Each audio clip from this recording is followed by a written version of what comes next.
Dan di sini cukup mengejutkan ya.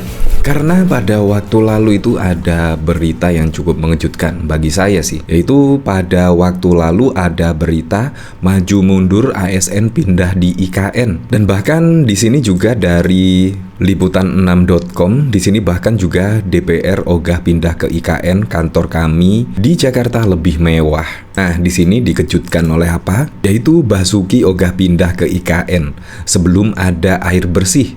Mau mandi pakai apa? Nah, di sini memang sangat wow sekali ya pemberitaan di IKN. Apalagi juga anggarannya sangat fantastis dan menurut saya itu setidaknya kejar target, kejar tayang dan lain sebagainya. Kalau tidak salah dari pemberitaan juga, yaitu Agustus, pada bulan Agustus besok sebagian ASN akan pindah dan bahkan juga pelantikan, kalau tidak salah sih pelantikan Prabowo Gibran itu akan dilakukan di ibu kota IKN. Kira-kira apakah besok bisa ya? Apakah akan bisa terkejar ya? Yaitu misalnya penyediaan air bersih di situ.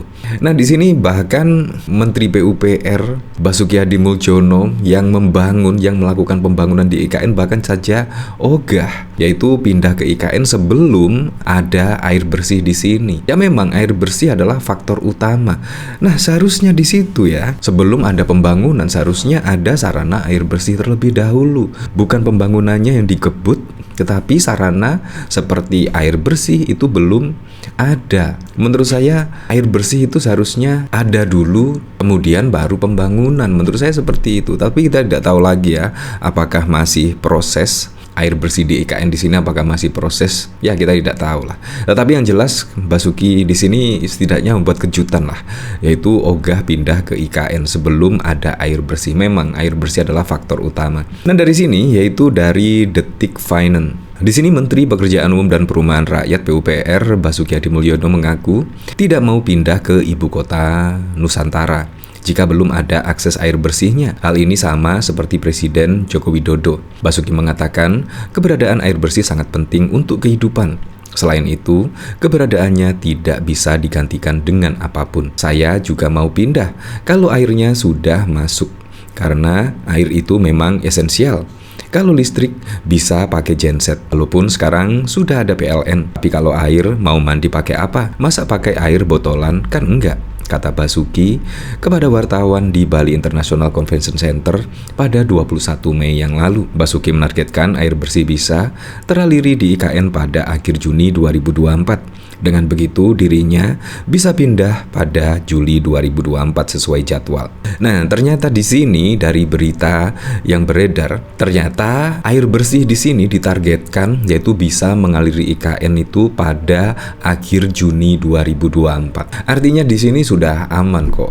Ya, hanya judul beritanya saja ya yang cukup mengejutkan, Pak Basuki ogah pindah ke IKN karena faktor air bersih. Nah, tetapi ketika air bersih bisa teraliri di IKN, otomatis lah Pak Basuki otomatis pindah lah pada bulan Juli mendatang. Jadi kita masukkan insya Allah akhir Juni 2024 air sudah bisa masuk sampai ke hotel, perkantoran, dan rumah, ucapnya. Sebelumnya Kepala Satgas Pelaksanaan Pembangunan IKN Kementerian PUPR Hanis mengatakan seluruh bangunan rumah menteri di IKN sudah selesai, hanya finishing sebagian interiornya saja yang masih belum selesai secara keseluruhan. Prosesnya sudah 90% tuh, 10%-nya tinggal interior.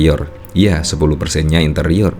Kalau bentuk rumahnya sudah, kata Danis saat ditemui di Kementerian PUPR Jakarta Selatan pada 17 Mei yang lalu. Wah, jadi di sini memang sudah hampir rampung semuanya ya. Bahkan juga dari rumah kementerian di sini juga sudah rampung, tinggal finishing interiornya saja. Dan di sini pada akhir bulan Juni mendatang, yaitu seluruh IKN akan teraliri air bersih.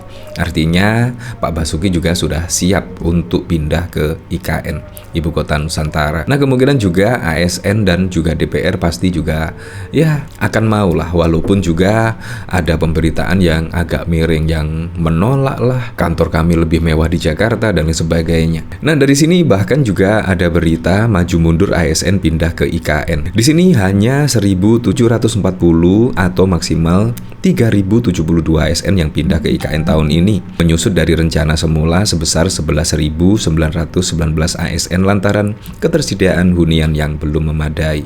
Wow, jadi di sini diperkirakan yang pindah itu pada waktu lalu yaitu mencapai 12.000, tetapi ternyata hanya 1.740 saja yang akan siap pindah ke IKN karena huniannya belum memadai di sini. Di sini proses perpindahan aparatur sipil negara ke Ibu Kota Nusantara diperkirakan bakal mundur 2 bulan dari Juli ke September 2024. Penundaan dilakukan karena ketersediaan hunian yang disebut belum cukup menampung ASN yang terdaftar pindah ke IKN pada kloter pertama. Jumlah ASN yang akan dipindahkan juga disesuaikan dari semula 11.911 menjadi hanya sekitar 1.740 orang. Wow. Di sini jadi sangat berbeda jauh ya, yaitu dari 12.000 ke 1.740 orang. Namun masih dimungkinkan dapat dimaksimalkan hingga 3.072 pegawai apabila dilakukan sharing hunian, tutur Menteri Pendayagunaan Aparatur Negara dan Reformasi Birokrasi Abdullah Azwar Anas kepada Detik X pada 27 Maret. Hal tersebut, kata Azwar, akan sangat tergantung pada kebijakan masing-masing kementerian dan juga lembaga. Apabila kesepakatan dilakukan sharing hunian, 3.072 orang bisa ikut pindah. Kalau tidak maksimal ya 1.740. Angka itu menyesuaikan dengan jumlah unit apartemen di IKN yang akan terbangun pada November 2024 mendatang. Ya, saya berharaplah semoga saja di sini bisa sesuai rencana dan besok pada bulan Agustus ya setidaknya akan diadakan upacara peringatan Hari Kemerdekaan di IKN, dan menurut saya ya semoga saja juga sesuai rencana, yaitu Pak Prabowo Gibran bisa dilantik di Ibu Kota Negara Nusantara. Menurut saya itu juga sangat keren sekali. Artinya di situ progres pembangunan IKN sangat tepat dan juga sangat tepat waktu. Menurut saya sangat keren sekali ya proses pembangunan IKN, karena juga sangat membutuhkan waktu yang cukup lama sekali. Tidak hanya 5 tahun 10 tahun, bisa saja ya 15 hingga 25 tahun. Seperti negara-negara lain yang melakukan pemindahan ibu kota negara. Ya, tapi di sini memang cukup mengejutkan ya. Ketika Pak Basuki ogah pindah ke IKN sebelum ada air bersih, ternyata ya pada bulan Juni mendatang, yaitu tepatnya akhir Juni mendatang, yaitu semua IKN di sini akan terairi air bersih. Jadi Pak Basuki pada bulan Juli juga sudah siap pindah ke IKN. Nah, dari sini dikomentari oleh Gecol Putih, kalau menurut saya IKN itu bakal ditunda karena anggarannya yang begitu besar, sedangkan kondisi ekonomi kita lagi sekarat dan utang pun cukup besar. Saya kira Pak Prabowo Subianto akan lebih memahami situasi saat ini dan yang akan datang. Ya, seperti itulah. Tapi menurut saya semoga saja di bawah kepemimpinan Pak Prabowo dan Gibran supaya bisa merealisasikan semua program-program dan janji-janji kampanyenya sehingga bisa dirasakan manfaatnya langsung oleh masyarakat.